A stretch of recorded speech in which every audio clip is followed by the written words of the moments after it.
Yeah. Help! I've fallen and I can't get up. It's just Kyle. It honestly, if it was just the way the snow fell, it would have been fine. But Uh-oh. What's up, everybody? Welcome to Laser Source Podcast. You can't tell when I start it now. It's the number one podcast if you like getting plowed.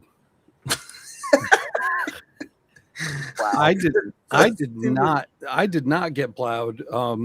They were like, so all of our spots were snowed in our apartment complex, like a foot high. I mean, we just got like a crazy, ridiculous amount of snow, and they plowed like one or two empty spots and then wrote a nasty email that was like, you need to move your cars so we can plow. Or like, where do you want me to move the cars to? Like, there's nowhere to go. There's literally nowhere to go. And all the spots are still not plowed. I had to go out there with a shovel and dig my car out in order to get out. So I had a chilly morning. That's what I got.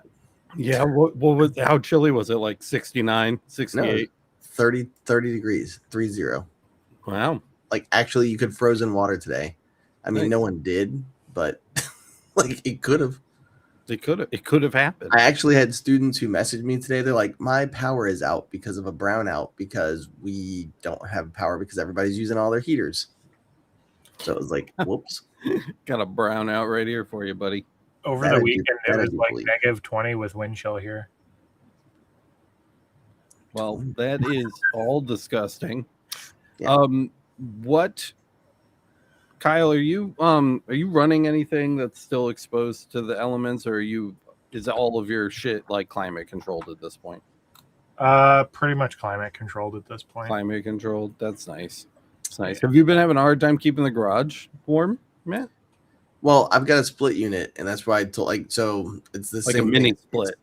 But it's a heat pump too. So basically, that's why I bought it. It was like $1,000, right? Off of Amazon. I paid my cousin a couple $100 basically to put it in because he's got his like license to do it. So there you go. So for $1,200, this like 400 square feet. Last night I kept it around like 60 in here. So I bet you never thought you'd reverse the pump, huh? No, I've actually. I have several times for heat purposes. But anyways, good Lord. But yeah, no, it's. I'm glad that it's literally like I remember when I first started working out of my garage. One of the first things I told myself was, "How do I keep running?" Like that was the first question I asked. How do I keep running when it's raining? Because how do I keep running when it's late at night? How do I do all that stuff? And it was just the air conditioning down here. Because I told you about the time a snake just slid on my foot and I had to kick it off out under the door. And I was like, stupid snake. And then there's another day where I came into the shop because I had like something running. I think it was like trophy plaques or something. And I looked up at the wall and it blinked at me. And it was like a white, oh my gosh, what are those things? Salamander. Like it was like an albino salamander. Blinked at me and I was like, oh, Jesus Christ. There was that time that alligator walked in and said, hey, I need a laser engraving. And you told him to get out. There was that time that the gang from Hotline Miami kicked in your door and said they wanted their guns engraved. And you told them to get out. But because I had an air conditioner, it all worked out. It's Florida. Anyways, but yeah, that's pretty much it, man. So it's been chill down here, literally, but it hasn't been bad. So good. I would take it, dude. If it's fucking 800% humidity and 90 degrees every day, I feel like a nice 30-degree day would be like, airing the balls out a little bit. Yeah.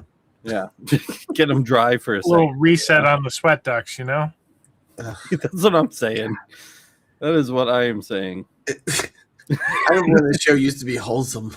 I remember when this show used to be about lasers and not balls. That's top comment on this episode. Pepperidge Farm remembers. Pepperidge Farm remembers. Go ahead and say that, Matt. Tell the people good morning. Guten Morgen. Guten Abend. Guten Tag. Right. Guten Nacht. So far, I think you had like a late announcement on this one, didn't you? I didn't announce it at all. So if you're here, you're a real fan. That's what I thought. That's pretty late. When did it start? 9:03. But all right. Chat's bumping for an episode that I haven't announced. So if you guys are here live, thanks for coming out. We love hanging out with you. So we got Mike C 8101 said first. What's up, man? Alex Pugzu from Alaska is here. I gotta say, Jack in dude, the just Shop. like time out for 2 seconds. Mike C has been here fucking every week for like the last 3 months. Mhm. I gotta call that out. That it was, I remember it in recent memory being like a new feeling name, but I feel like Mike C's been here just like he's on point. He's on. He's been here since last year because like. I'm a dad. Oh, Wait a minute, ready? There you go. Okay, oh. so we got Jack in the Shop. He's been here for like 3 years. Laura never leaves. Actually, she just keeps What's it up, on. Laura? Yeah, no, Laura doesn't leave. She's just she hides in my closet. She's like, "Are you hungry? You look like you need to take a break. We can pause the stream for a minute. Thank If God. you need a snack, I got a granola bar." She's like, I stole it from Jason. And then God damn it. that's what happened. She stole it from Jason. Oh, he dribbled. All right. Anyways, Laura's here. What's up, Laura? You got Chris from Perth. What's going on, dude? My goodness. Practically Accurate is back. You got Cuban Cracked. Hey, Bronson. Let's see. Dukatatsu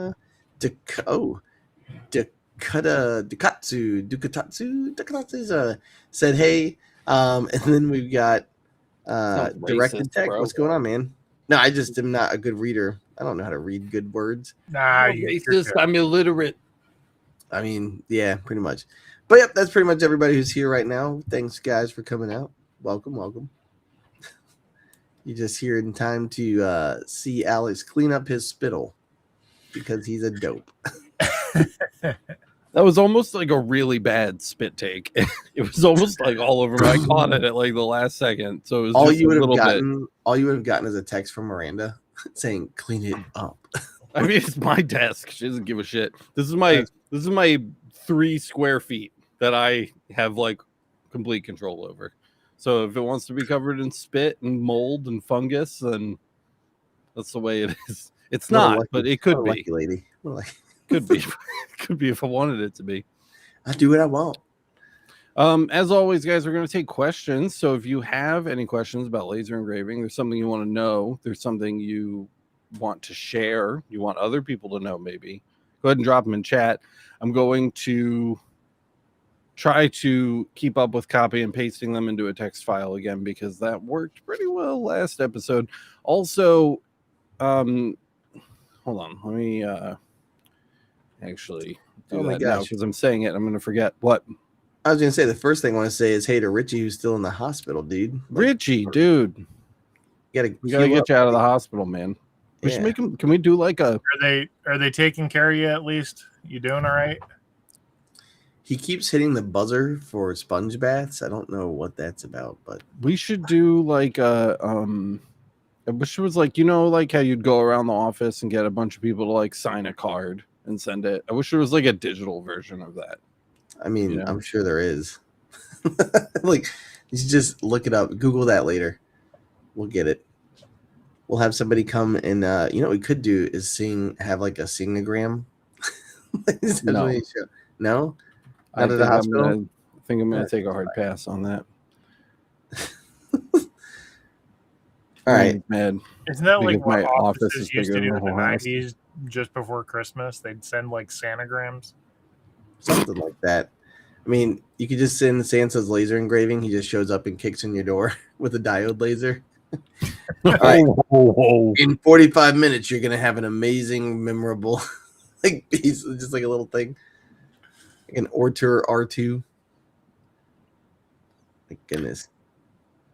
Alex Pugzu is asking if there's any more news about the Excel laser. I'm just waiting. We're just waiting. It'll be here when it gets here, I guess. They're shipping it, so we're getting it. I told you guys that last week. Yeah, that we worked out like the NDA stuff. Yeah, I mean, in case you missed it, they wanted me to sign an NDA, and it was way too vague. And then we fought about it a little bit, and then we settled on an agreement that I didn't think would compromise the review, and now they're going to send it. So if you missed last week's episode, that is the update, and hopefully we'll get to play with it and enjoy it in the very, very near future. Not that I don't have enough to keep me busy now. I've been working pretty tirelessly on the Mira 5S review, which is sparkling a shining review. So I'm having a lot of fun with it. It's the RF tube is great. RF and gantry is as exciting as I wanted it to be.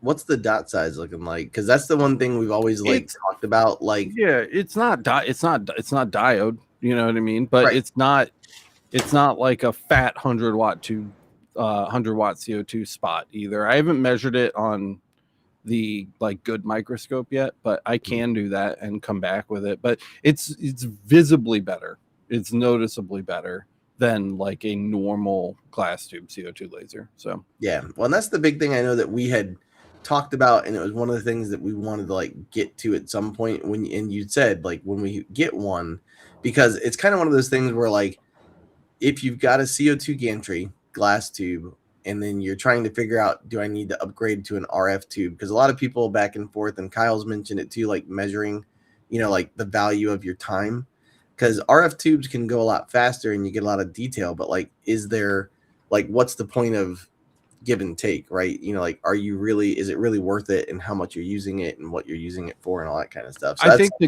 the take is better quality at faster speeds, and the give is the loss of like cutting DC cutting power, which it's still like eats wood. I have the 60-watt one, so you know I don't want to speak for all. Mike's asking if it's the 60. It's a 60-watt one. So I don't want to speak for all levels of wattage on that system.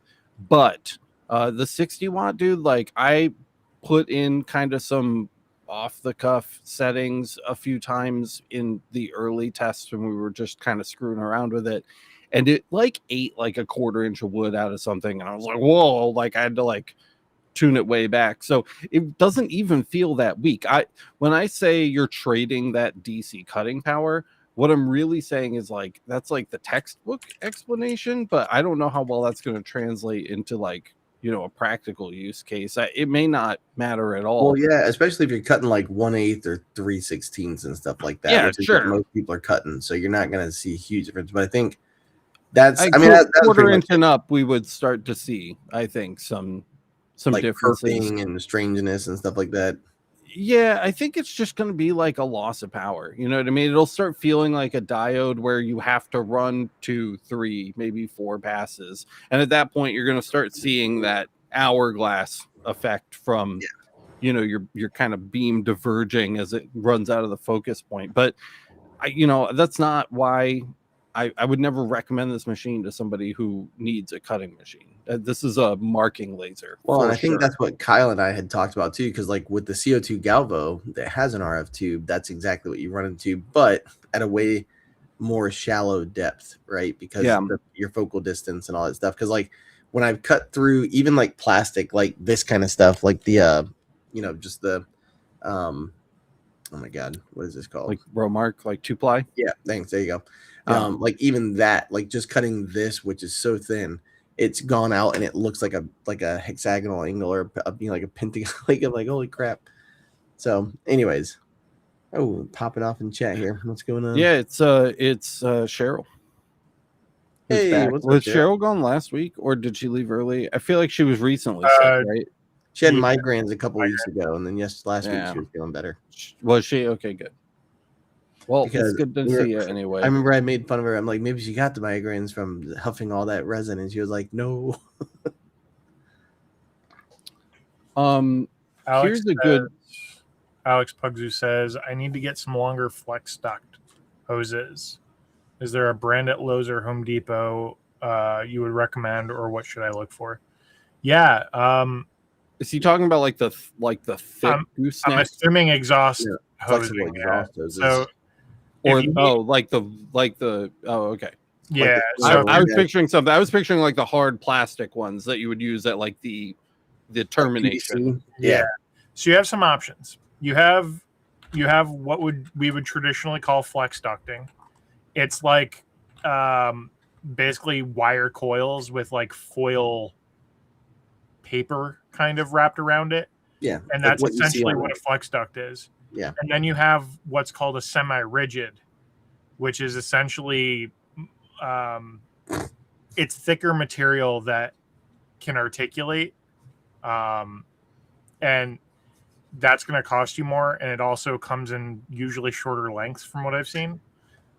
When I set up my exhaust, I knew I wanted to set it up so that I could pull my entire CO2 gantry out from the wall like 10 feet so that I could clean behind it, I could get behind it and service it, I could do what I needed to do and not have to worry about inching it out ever so slightly to get my fat behind it to undo the flex duct so that I could get to everything and then have to get behind there again to reconnect it every time I moved it around, you know?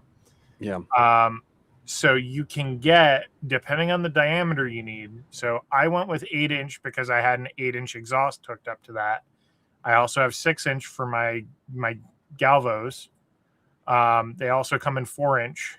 But depending on the diameter you need, if you go onto the Home Depot or Lowe's or Amazon site, you usually do 8-inch by 25 feet or 8-inch by 50 feet, 8-inch by 15 inch, et cetera, whatever you need in terms of diameter. And then length is usually in 25 foot and 50 foot and 15 foot increments is pretty common. 8 foot. So I don't know how long you need or what size you need, but that would be my starting point for you. Yeah. The other thing too is like reducers and stuff like that. So if you buy like cheaper inline fans, like, so I've got a 6-inch, actually I've got an 8-inch in the wall, and that's connected to the wall that pulls out.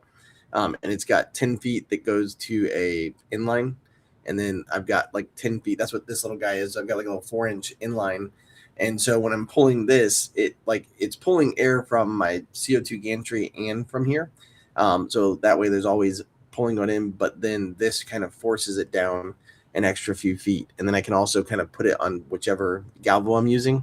So lots of different ways. Also, another good option too is if you are just running galvos and you don't have a gantry. I know Kyle and I have looked at, I think Alex was looking at it with us too one day.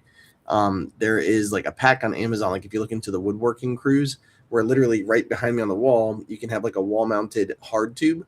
And then it has like different extensions that come out with blast gates. And then you can control where the suction is coming from and kind of push it where you want to and control it that way. I think that goes from a 2.5 to a 4-inch. So like Kyle said, depending on your run and your needs, there's a lot of different ways. You could spend a lot of money or you could spend a little bit of money, and all of them are still good depending on what you got going on. So in the original question, he was asking for a brand. Now, I don't know what brands they sell at Home Depot or the Lowe's, gray ones. But a brand that I've been really happy with that gets the Alex seal of approval is AC Infinity. They mostly sell stuff for like growing weed. That's what this is. Yeah, they are good shit. Both the fans and the ducting's held up really, really well to some serious abuse. The fans have held up really, really well to some serious abuse. Big drops, 10, 12-foot drops from like high, warehouse ceilings and things like that. And they've been excellent. So if you kind of want to fire and forget, they have not done me poorly yet. I've not been done in by them yet. So they still get the stamp of approval. I really do enjoy their products. So check them out. From Home Depot, I use the Everbuilt stuff. Everbuilt. There you go. That's just for ducting. They don't, as far as I know, they don't do fans. But yeah, it's great. That's an actual answer to his actual question. Well, and I do know if you go to, like, I've seen people who have industrial setups also, instead of having the ringed ones, have like with the extendable thing. There are some people who just want like a hard pipe that you can actually buy. So I mean, you can buy like hey, listen, he was talking about inching it out from behind, so I get to say hard pipe, okay? Mm-hmm. So if you're someone who's in need of hard pipe, then you can go to Lowe's and they'll lay out everything you need, I think. I don't need any hard pipe. I was already getting plowed. Now, that being said, and leaving that completely by itself, Laura said, how do you handle drop down? I don't know if she was talking about like drop down ceilings. Is that what you're talking about? Or do you mean like the drops down like in angles of exhaust? Booster fans, baby. Diameter? The axial fans that people, good call. That's probably what she meant, like drop down. But they make it's just a reducer. Yeah. It's Get it? basically like Reducer. a funnel that goes from 8 inch The to funnel. 6 inch or 8 inch to 4 inch or Yep. whatever. Funnels and hose clamps. Yep. Yeah, I'm gonna say make sure you get good hose clamps, get some AC ducting tape, right? Because that's always good to like where things connect to seal it up even more. I Because just use fucking duct tape, dude. yeah, you can use duct tape. I mean, that's literally ducting tape, right? So like that's cool. And But I'm saying like if you wanted to, just so you can have it. I like to use it. Plus, I have like an event going through my garage anyway, so I always have it laying around. But anyways, let's see the hose. If you leave out long, what's Laura talking about? Oh, if you leave it out long, I'm not sure what that means. maybe she's talking about like how it, like when you turn the fan on, if you have a really long run because you need it when you're moving things, but you don't need it when you're not moving things. When you turn on the fans, it like blows those runs up. They like accordion out and like expand. Gotcha. The long hose, yeah. and it hangs onto the floor before going back up to the gate. So like, Well, you she said it can't- right here. I struggle with the long hose and it hangs to the floor before going back up to the gate. Oh, okay. So basically, like, what do you do with all the extra? So if you don't need all of that length, you can clip those with wire clippers. You can actually just cut it. You do 360 through the like soft material, The and rip then just and then just snip the wire, and you can cut it to the length that you want it. These little guys. If you need all that length, that's a little bit more complicated. I've done so if I can't put an incision in it, or I need the full length at some point, I'll use duct tape, which is really gross. It's a really gross way to handle it, but you can wrap duct tape around it in kind of like a spiral, and that kind of keeps it together. Practically accurate, and chat is saying saran wrap. Really good suggestion. If you want a permanent fix, I have gotten like industrial thickness zip ties. Yep. And I'll basically just make a small incision at both ends of the scrunched area and run it through and zip tie it up, and then just duct tape the hole shut. And that has kept it well reduced for me. It also really helps with wind resistance, because the air doesn't have to fight all of those ribs because you've got them kind of locked up. So there are benefits to that too. But I don't think that, yeah, I mean, like Gregor's saying, having excessive length is never necessary. So if you really don't need to move it that far, I would just cut it to length. You know, and if you don't need to move it at all, go for like metal pipe. You know, don't you can get like HVAC, like sheet metal piping, and that would really help your exhaust overall. So the only thing that you would have to do, just in case you are doing that, is just make sure you're going to measure where you're going to have angles, because you will have to have like angles on those when you're moving things up and down, unless you can somehow straight shot it the whole way. But even then, you're going to have to go up to your table to have your final run. And then that's where you can get like really creative with some exhaust, because then you can have chutes that go off of it and have those traps that we had talked about, like having the blast gates and everything. And you can really make a cool system. Even on the like gantry lasers, if you do 90% of your run with like sheet metal HVAC, and then do like terminate, you do your last like 10% with the flexible hose, so it's easy to remove or move or slide around, it would do amazing things for the efficiency of your exhaust, because you do lose so much of that the pressure, the exhaust power, to the resistance caused by the ribs in the flexible hosing. They're really not designed for that use. We just recommend them because they're super inexpensive and easy to get your hands on, and a lot less work, obviously, when you can just slinky them wherever you want them to go. But if you want something super high performance, you should be going for like real HVAC piping. I think would be, and that's where I was just going to say, like, I'm looking at a website right now, like I'm not even going to mention the name because it doesn't make sense. So if you're wondering like what you should use, there's stuff called Heat Flex, and it's like $250 for like 6 feet, you know? So like, and that's the stuff, like he said, that is like official HVAC high grade. Like there's on the outside and on the inside, there's no rivulets, so the air doesn't lose flow and capacity. Smooth. Yeah. And so anyways, but again, if you're, I don't think you'd be worried about it. You probably would have something professional of $250 per 6 feet. You know, $45 a square foot. I'm good. I can buy 20 feet of run for that. Yeah, realistically, most people probably only need like, if you're gonna pull it away from the wall to clean, you probably only need like an extra 3 feet, which is honestly probably going to tuck behind the machine nicely. You just slinky it up together, and when you tuck it behind the machine, it's got nowhere to go, so it should be fine. Yeah. And when you pull it away from the wall, if you don't want to disconnect anything, you just need to determine how far you want to go from the wall, or how far do you need to move it in your regular usage. You don't want to have 20 feet for no reason hanging off of it either, because that's just excessive and it's going to create other problems. But yeah. And I bought another 4-inch inline just for myself to make it so that it has less struggle, because like the one that I have, it's getting older, and I was like, you know what, I'm going to buy a second one. And I was like, well, you know what, let me just go ahead and set this up.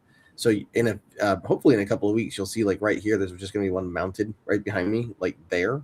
And then that's just going to have like a 6-foot hose on it so that it can reach wherever I need on this table. That's how I have my Galvo table set up. Yeah. I think we had talked about that. Me and Kyle had talked about that one day, and I was like, yeah, I need to just do it. So I actually have my 4-inch fan is mounted under the desk at the back. Oh, and then smart. I just have the hose kind of come up into the front of the table, and then I can move it between the towers of the Galvo lasers as needed. Yeah, that's great as long as I'm using one laser at a time. If not, it gets real weird. It does. We missed a question that I wanted to go back to. Practically Accurate, the guy who gave us that saran wrap tip. Thanks for that one. That's a really solid tip. Said, if you need a rabbit hole, how do I get rid of dot density changes during ramp on a Galvo if we don't have overscan and light burn for Galvo? That's been my rabbit hole for a week now. Boy, if that's not a you and Kyle question, I don't even know. I am. So what I'm assuming is that like this is pretty much a question about spot size changing when your focal distance is changing as you're moving around a curve. Do you agree with that, Kyle, from what you heard? I was just scrolling back to reread it because my brain did not let me digest what was going on. Yeah, that's fine. It's not too far up. I got it. Okay. Yeah, well, I thought too, it's also with overscan that you might just be like line density, you know, like how do you like, it's kind of like where you make one where it takes it and almost makes it like lighter or darker because you've got so much going on. Is that kind of what they're talking about? Overburn on start and stop. The overburn on the start and stop of the fill line. So yeah, so basically as it's hitting the end of its run and as it's hitting like the beginning of its run, it's firing acceleration and deceleration when you're at speed. So he's talking about literally like offset scan adjustment, but for a Galvo laser. Yeah, I've not run into that, to be honest. I mean, well, that we do have that, but that's your timing. That's your start and stop delays, right? So that'd be like your delay time. Yeah, but that handles when you trigger the start, or when you trigger the movements, right? But it doesn't handle the actual acceleration and deceleration. So he's saying essentially, if you have it set to like 4,000 millimeters a second for a span of 200 millimeters, from the starting point to the stopping point, it needs to accelerate from the starting point and decelerate before it hits the stopping point. But I don't know if I've ever marked something that has given me that problem. See, I'm wondering if so we're interpreting this question two different ways. He's saying overburn, and you're saying you think that too much energy is being applied at the early, like very start and the very end of each line because of the acceleration and deceleration. I'm reading overburn as it burning outside of the boundaries of like where the contour would be. Right. So you know, if it's my thing, super easy answer. Go watch the timing and delay video. Yeah. Well, take a look problem there. He solved. said overburn on start and stop of the fill line. I'm trying to ablate at precision rate multiple layers without cutting into the deeper layers. Exactly. So it wouldn't be timing and delay, then it would be the other option.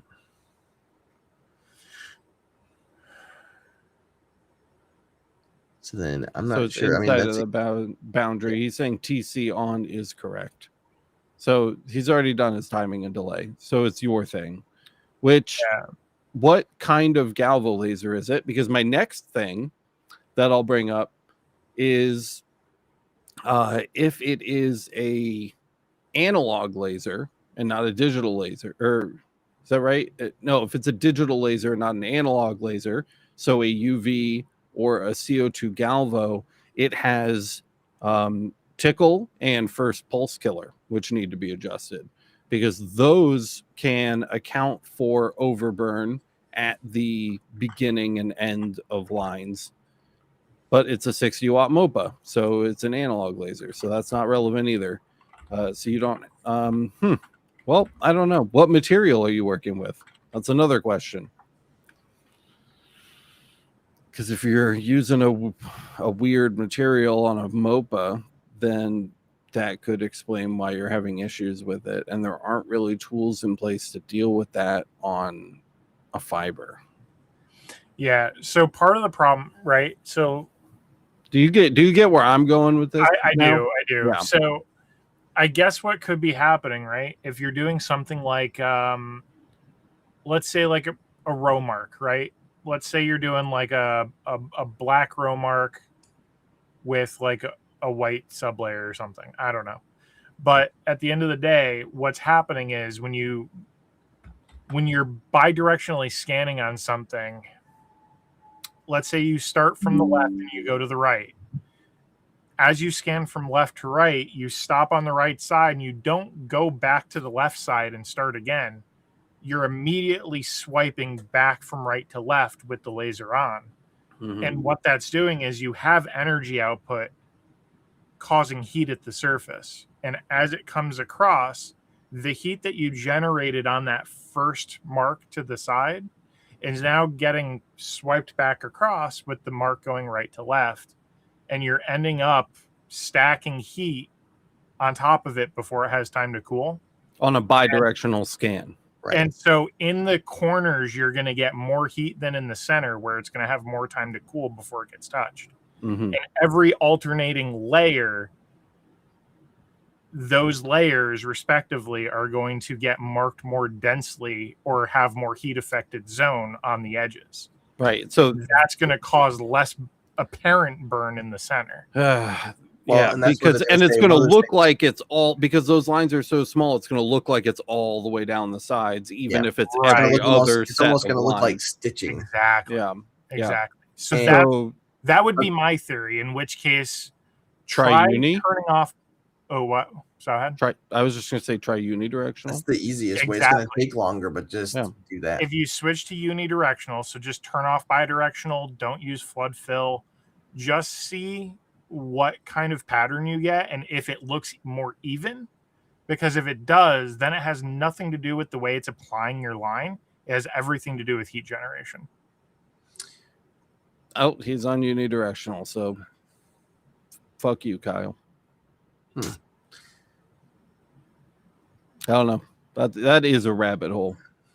That's a stumper. You're also working with extremely sensitive materials set up, so that's not helping your situation either. Those are like the most irritating things to work on with fiber. Colored metals and Cerakote. Yeah, that would be an interesting one to see. Layers of Cerakote. That would be one that I would be interested to see under the microscope. You could send me a piece. You could send a piece to the shop, and I'll look at it under the amp scope and maybe see if I can give you a better. See, and that's the other thing about Cerakote too, is like if it's not completely uniformly applied, that's a whole nother issue too. Depending, I mean, obviously if it's pieces you're doing, that's one of the things I found with Cerakote is like, even like when people are spraying, if they don't apply it correctly, like going in one direction too, it's a whole thing. And so it's like, What's the line interval you're using? Also, in the original question, he said, "How do I get rid of dot density changes during ramp on ramp a up and Valvo?" ramp in, yeah. I think that, yeah, he confirmed that So, was essentially did he what we were confirm? talking about. Right, but is the dot density is changing? Like that seems like a separate issue. Well, that's why I thought it might be a line density issue, because if it's so close that it's like overlapping and creating That's some why kind I of thought issue. we were on the right track with. Yeah, I would run because like it's the corners, not the center. to completely rule that out. I would run like a 1 or a 0.5 millimeter hatch pattern, so that you've got big gaps between your Separation. scan lines, and Yeah. that would help Find like figure where out, the spot like is. if you're having a line density issue, an actual line density issue, then that problem should go away at a 0.5 millimeter or millimeter interval, right? And so when you tighten it back up, you start to have heat problems again.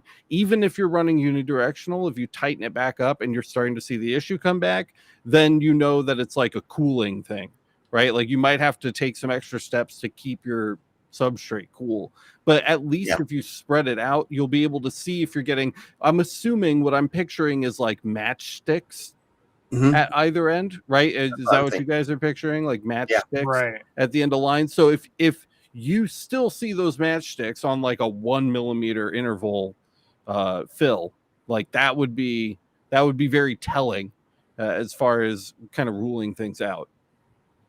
Because then it would be the density of the line itself plus what you're talking about, and it just runs together. So yeah. And then I would want to know too, like if we dug into this further, what the actual line intervals you were using are that here's you're a seeing with suggestion, that, by the way. and the speeds you're running.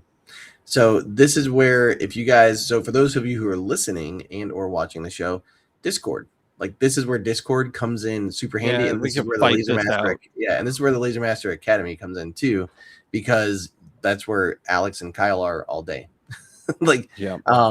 And then on Discord, this is where you can go into the fiber laser engraving section and like literally make a post where people who are nerds like Kyle and Alex, really. I mean, I'm happy I was able to figure out some of the stuff you guys are talking about. Go my brain. But well, because like when you get to some of that stuff, it's one of those things where like I'm more of an application person. I see it and I can figure it out. But when you get to the talky part, so anyways, I would definitely do everything Kyle said. Find, put in all of the different parameters that you're using, put in the material you're using. Pictures, right? Pictures help make everything more clear. And Richie's so then going to take a nap. Feel better, Richie. Yeah. See you, buddy. Feel better, bud. Yeah, and that's where it practically just said I'll hit y'all up on LMA later. And definitely, and by the way, I'm not trying to dissuade discussion. I just want to let people know, like, this is the kind of stuff where like there are so many people who are so amazing at this, figuring this kind of shit out, or they've already figured it out, and then they're just like, oh yeah, this happened, tiki, and you get your answer, because they might not be here tonight, but then they're here later. And then the nice thing is anyone in the future who's looking for that can literally hit the search bar and then save them the hassle that you're dealing with.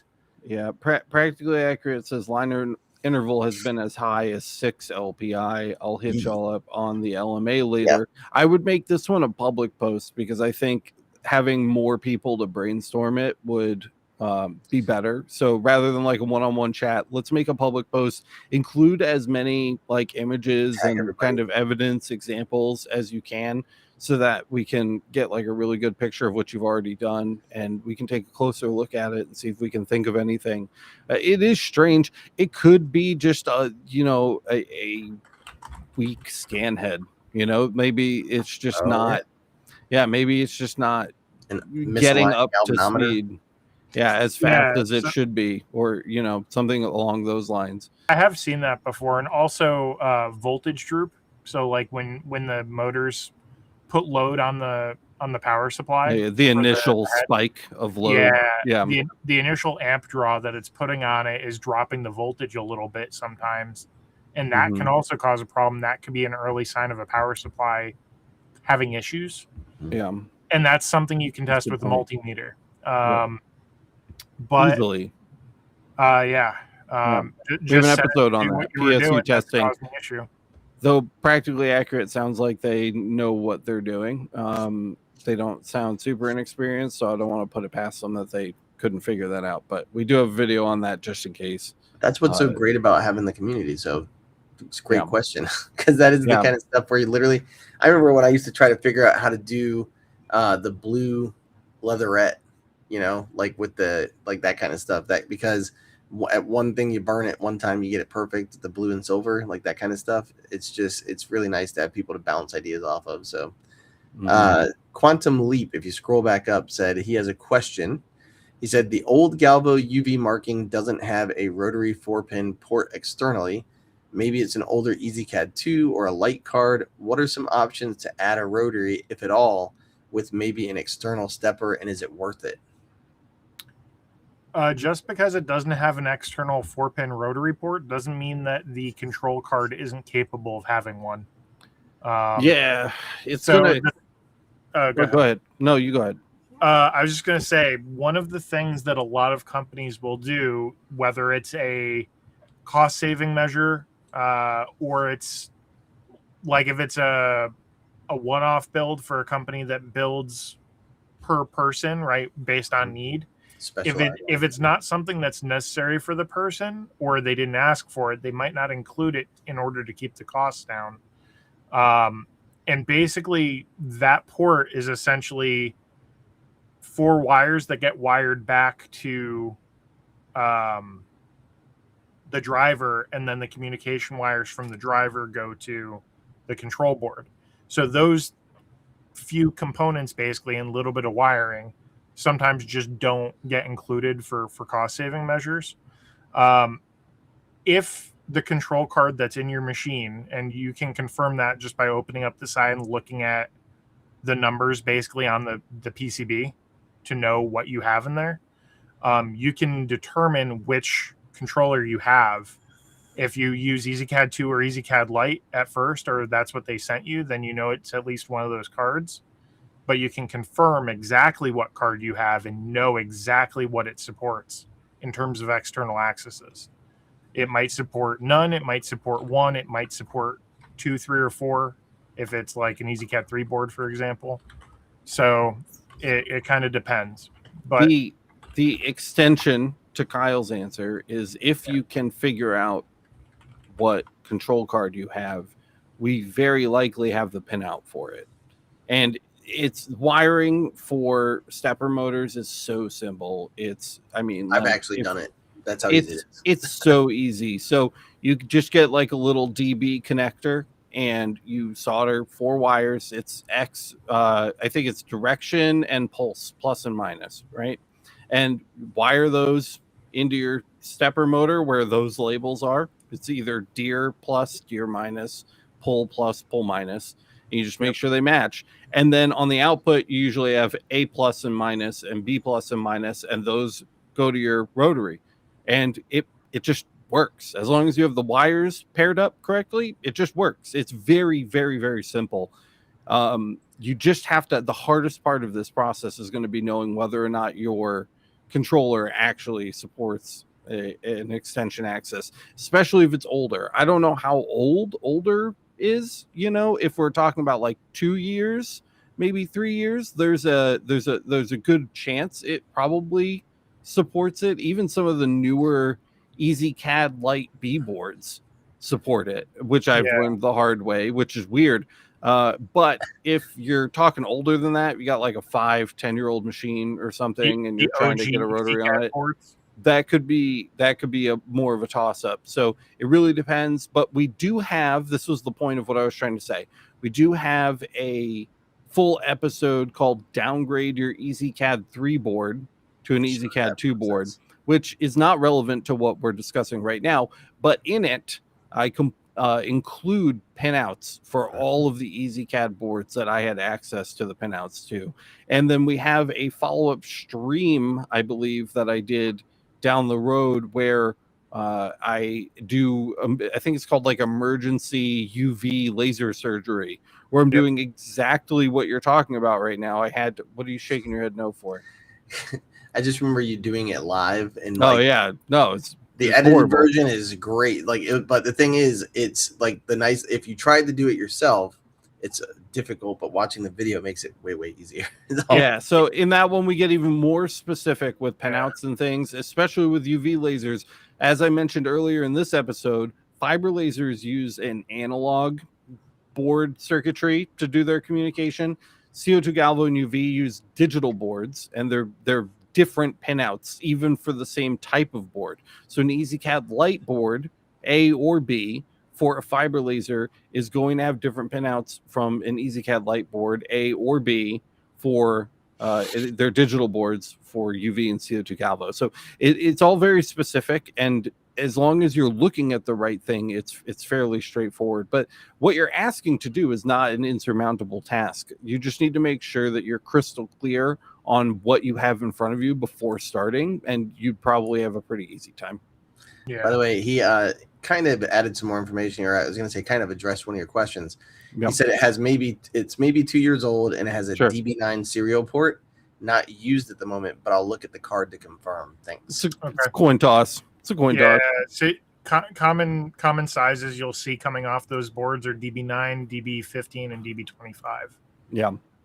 And depending on where your IO is coming out, that's where the signals are coming out for the controller to interpret to the driver what it needs, and then the driver sends the motor what it needs, and the driver also picks up power supply connections and sends power to the motor, et cetera, et cetera. But it's also unlikely to be that DB9. I think generally on EasyCAD boards, it is part of the 15-pin serial connector, which handles I/O and like comms. So that probably is already wired up to some stuff.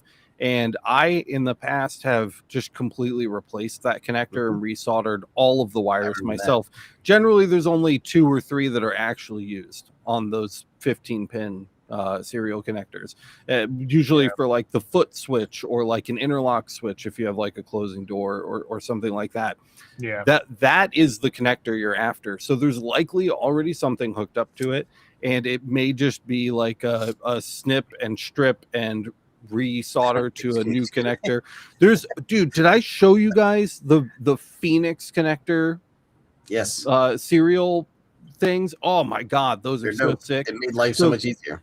Yeah, if you guys don't know what a Phoenix connector is, it's like a kind of audio connector. So basically there's just a little screw and you unscrew it and it raises up a little door and you shove a wire into it and then you screw it back down and it closes the little door and it just snaps into place.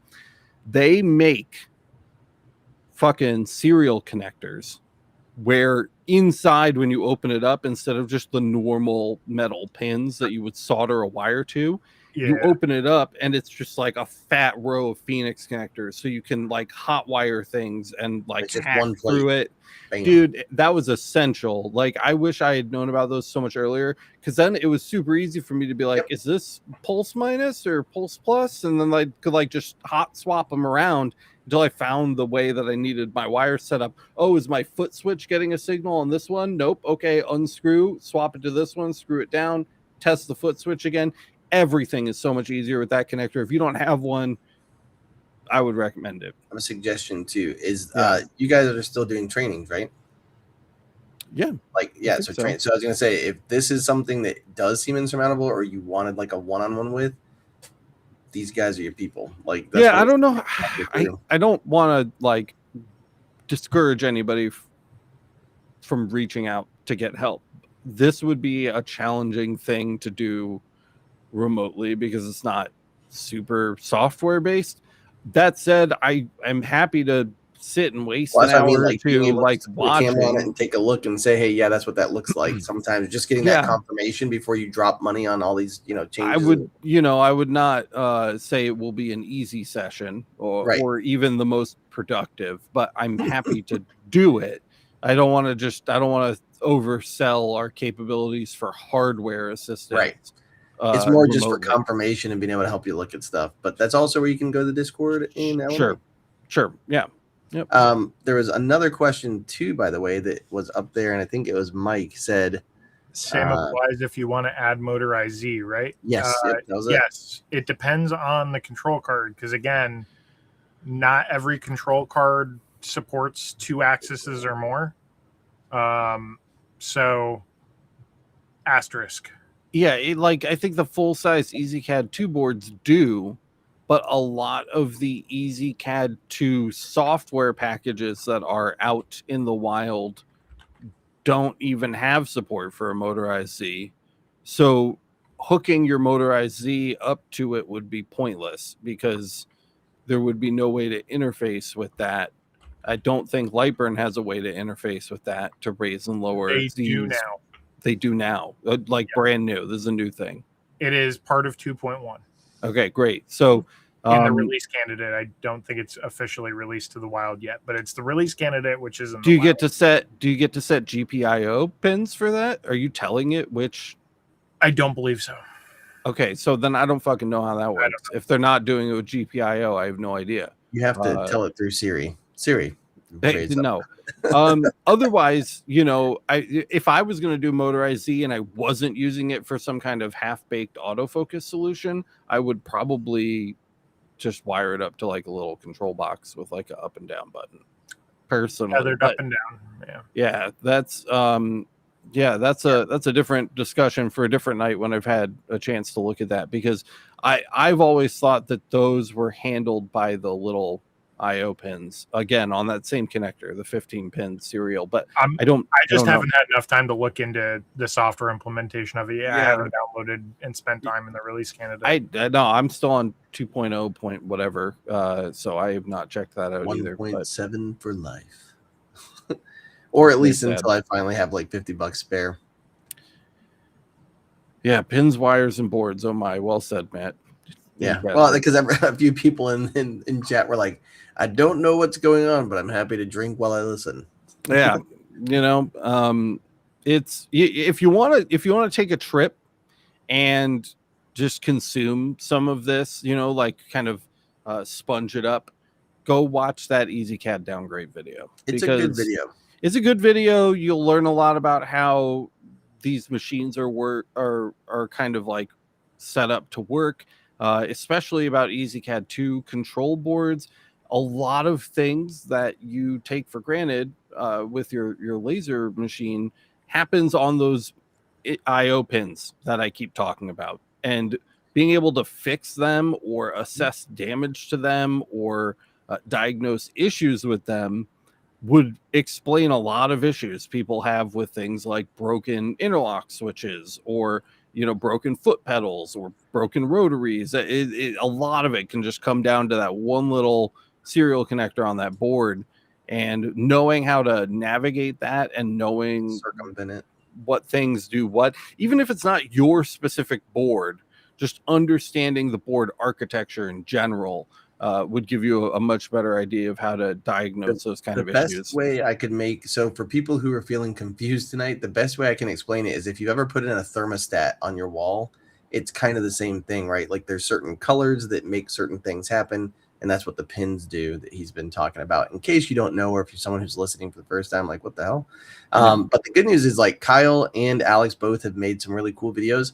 And also whenever Kyle and I were doing lots of trainings, that was one of the first things we did was help people like, hey, my red light won't turn on. Okay, well, we need to diagnose what pin is that. First of all, looking at your board and this and that, and then just like beep, boop, boop, boop, and figuring that kind of stuff out. That's the first step. And it makes it seem like a little more tangible, because when you're hearing about it, it sounds like crazy talk, like, oh, wow, this is high level. And it's really not. It's just if A, then B. If this is firing and this is happening, then that's it. Yeah, and if lasers are just electronics, guys, and if your electronics aren't broken, then your fucking power supplies are borked. It's one of the two things. And if it's your power supplies, we have a full episode on that too. It's just called Testing Laser Power Supplies, or PSUs, or something like that. You just search power supply in the channel search on our front page on YouTube. You'll find it. Another one that I think just like everybody should watch, because knowing how your system gets its power and how things are plugged inside of that box, and what kind of voltages, I guess I'm trying not to make it overly complicated. It's not that complicated, but what kind of voltages the components inside your laser are expecting and how to test to see if they're getting those is all very, very simple with someone showing you how to do it in plain English, and that video delivers on that really well, I think. So Yeah. that's one of my like proudest, I think, videos. It's functionally like in terms of like car talk. If you've seen a mechanic put a battery tester on your 12-volt battery under the hood of your car, Yeah. it's like the same thing, just different voltages. Yeah. So go watch those videos. That's your homework, I guess. If you've listened to this episode tonight and your brain hurts, By the way, EasyCAD 3 to EasyCAD 2 downgrade and the PSU testing video. if you're trying to find those videos, remember when you click on the actual channel, inside of the channel, underneath the giant banner, not the main one at the top. Right. There's not the one that says search YouTube. It's the one that says search laser everything. There's a tiny little magnifying glass. And when you type in EasyCAD 3 downgrade or just the word downgrade, it'll pull things up very quickly for you. And I just wanted to say what Santa had just said. Santa's Laser Engraving said, while some of us may not understand right now, it's exactly why we watch this channel, to get the inside information without having to learn all of that on our own. I just need to watch the beginning that I missed. Tomorrow my brain will be fresh.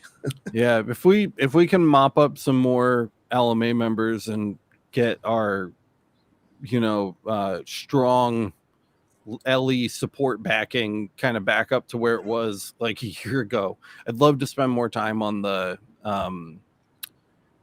ultimate guide to laser processing is really what I want to do. And I just can't afford to do it because YouTube is not accepting it with their algorithm right now. They are not putting it in front of people to watch. So even though you guys comment and you all thumbs up it and say, oh, this is so helpful, thanks, whatever, YouTube just goes and just flushes it, and we can't continue to exist putting out videos like that. So instead you get videos like the ones which actually, Bronson's like left a really nice comment on it.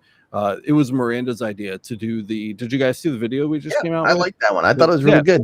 The right laser to buy, not the best, the right laser to buy. It's a perfectly good video in its own right. I'm not talking shit about this video at all. I enjoyed making it. It was fun. I feel like the information is clean looking, dude. It was very nice photography. What it isn't is the deep dive stuff we're doing tonight.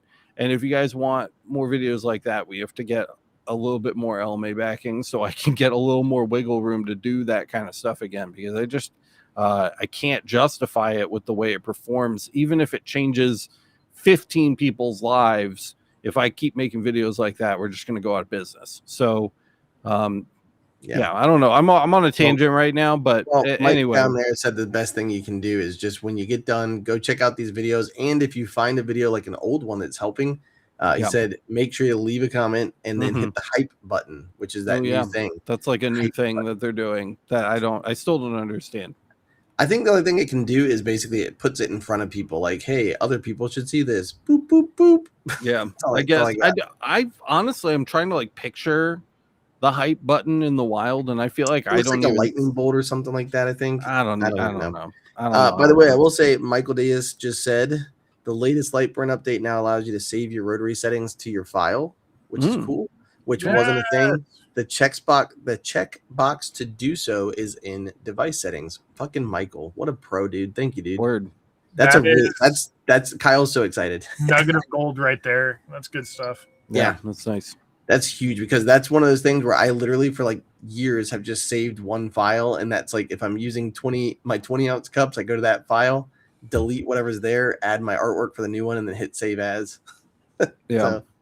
Yeah, I'm with Chris. Chris Gallagher says YouTube does not trust me. I have never seen a hype button. It might work the opposite, where they're just like that guy's fucking nuts. We don't don't let him hype shit. Yeah. Well, I think it's still early in infancy, and I don't think everybody has access to it, but B, I don't think every video has access to it. So I think it's a two-way road. I don't know. Yeah.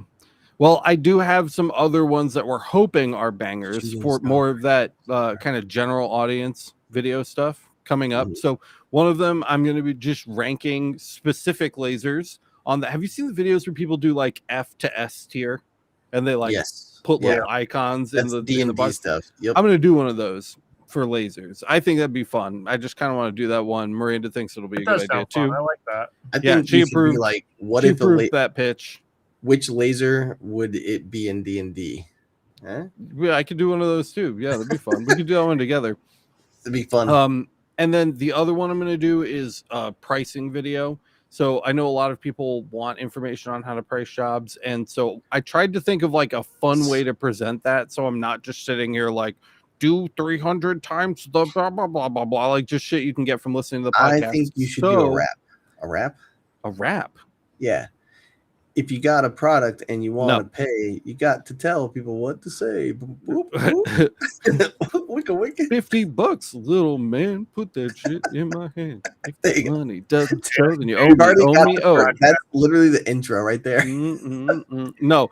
So what I'm going to do is I'm going to pick a bunch of jobs, right? And jobs. So they're just going to be like job descriptions. Maybe I'll have you guys do it. You guys will just give me like fake orders, right? And then we're going to have the pro price the job. And then I'm going to have Rhiannon sitting next to me. Rhiannon's going to price the job. And then we'll like show it on whiteboards and then justify and then, the price. By the way, and then you should have Miranda also. I feel like Miranda in there because like you know that and like throughout the years we've been doing this, you're like, I told him $10 a piece. Miranda's like, I said 45. If I can, she has done that. If I can get her to have the amount of time we need to shoot that in the office, I would love that. You know what actually be really interesting too would be to have like a poll where it's like just put it in Discord where it's like, so what did everybody say? So like vote on this. So like you guys film it first. So we'd have noob, pro, and community, like, and then it would be like the community average. Yeah, I think that could be. That would be cool. So I think that one's going to be fun. Banger. Not only to shoot, but to share with you guys.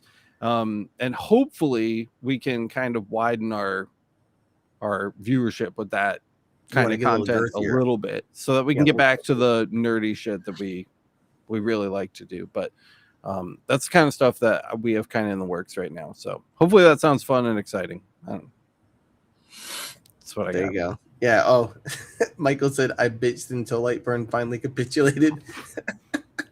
You got a squeaky wheel gets the grease. I believe they call that capitulation. It's okay. Capitulation? It's an English word. Hey. Anyways, are we at an hour? I think we are. Holy damn, we are. That's crazy. Well, I don't even know what we talked about tonight. I feel like I just kind of went into a trance. A lot of technical stuff. Yeah, I feel like I slipped on a banana peel and fell.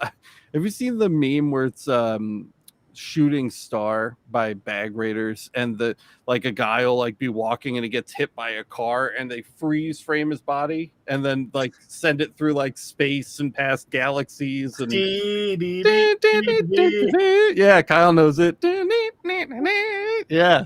It's fucking hilarious. It's time to end the show, Alex. They're really good. If you haven't checked out that meme, make sure you check out that meme before you start watching technical videos so that you're in the right honestly, right headspace. I thought you were gonna go the Beverly Hills Cop route and say banana in the tailpipe, but no, but you know what I'm talking about, don't you, Kyle? You've seen the meme where like they slip on like a banana peel. Before you got to that point, I know the meme. Don't egg him on, Kyle. Don't egg him on. Thank you guys so much for watching this episode of the Laser Source Podcast. If you got value out of it, don't forget to smash the like button, please, God. And if you see one, if YouTube trusts you, unlike me and Chris Gallagher, you can hit the hype button. I think up to 3 times. I don't know what the fuck I'm saying. I'm advertising something I don't understand. I don't understand how it works. But if you see it, hit it. Hit all the buttons, including the subscribe button. Don't forget to hit the notification bell while you're down there. Make sure you get notified the next time we go live. We do the show every Tuesday, live, 9:00 p.m. EST, sharp, right here on the Laser Everything channel. You can find the show on all of your favorite podcast apps, too, if you want to catch up on back episodes. If you really love us, if you think jokes about getting plowed are super funny, head over to the LMA. It's the Laser Master Academy. It's the #1 way to support the show and the channel. Make sure we get to continue making the content we want to make. We cannot do this job without you guys. Seriously, it's been a rough year in general for everyone. I totally get it. I want to be able to stay here and continue doing this for you guys so you guys can continue working for yourselves, making money, whether it's a side hustle, full-time business, using your lasers to create. I want to keep doing this. So if you can support the show, please, masters.lasereverything.net. We also have Patreon and coffee available. You can find all the options over at lasereverything.net/support. To all of our current supporters, thank you guys so much. We love you. And all of the regulars here that spent the night with us live. We love you guys too. More than everybody else, I think. The live people are big hearts. I'll be on Discord. That's all I've got. You guys good? Yeah. Heck yeah. Cool. Then we will see